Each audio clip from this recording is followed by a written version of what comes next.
Salut tout le monde, c'est Absolute, on se retrouve aujourd'hui pour la présentation du 10e frère, l'un des membres de l'Inquisitorius créé par l'Empereur. Alors évidemment, je vous le précise, mais cette vidéo contiendra du spoil, notamment de la série Dark Vador, Seigneur Noir des Sith, mais aussi du comics Mace Windu, qui au passage est certainement l'un des comics les moins bien dessinés que j'ai pu lire. Non mais sérieusement, regardez, c'est Yoda ça? On dirait le Garligué du Futuroscope.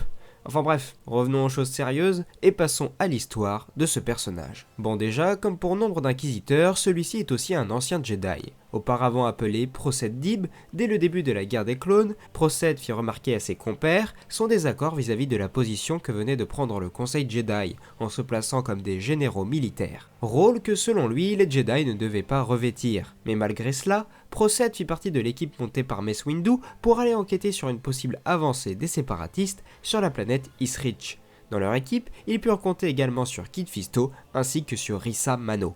Une fois arrivé sur la planète, Dibs fit immédiatement part de ses doutes quant au nouveau rôle de l'ordre Jedi à Mace Windu, mais ces derniers furent interrompus par un bataillon de droïdes, ce qui les poussa à remettre leur discussion à plus tard. Par la suite, ils se firent embarquer par une troupe d'indigènes, et leur présence parmi eux ne plut que moyennement séparatistes, qui provoquèrent alors des explosions dans les grottes dans lesquelles se logeaient ces gens.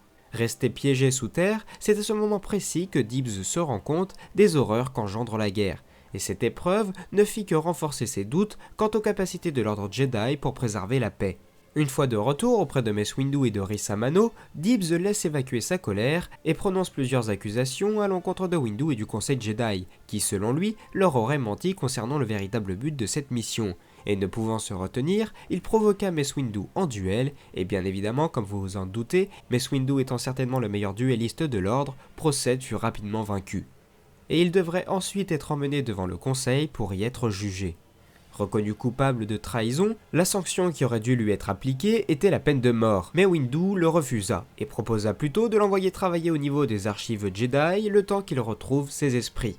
Mais quelques années plus tard, alors que la purge Jedi battait son plein, Procède Dib rejoignit les rangs de l'Inquisitorius et devint le 10e frère.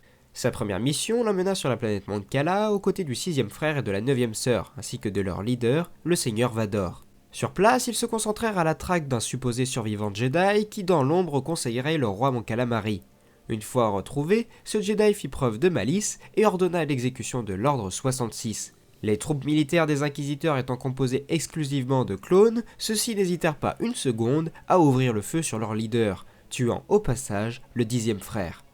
C'est ainsi que se conclut l'histoire de Procède Dibs. Ce qu'il est important de retenir chez ce Jedi, c'est qu'il est l'un des premiers à remettre en cause les doctrines de l'ordre et à s'y opposer. Et s'il y a bien un argument qui peut vous convaincre de vous procurer le comics Windu, c'est celui-ci, car de ce point de vue-là, le traitement du personnage est assez intéressant, mais c'est bien là l'un des seuls points positifs de ce bouquin. Sur ce, moi je vous laisse, j'espère que cette vidéo vous aura plu, si c'est le cas pensez au pouce bleu, au partage, mais je vous rappelle également que vous pouvez me suivre sur les réseaux sociaux, et moi je vous dis à la prochaine, ciao!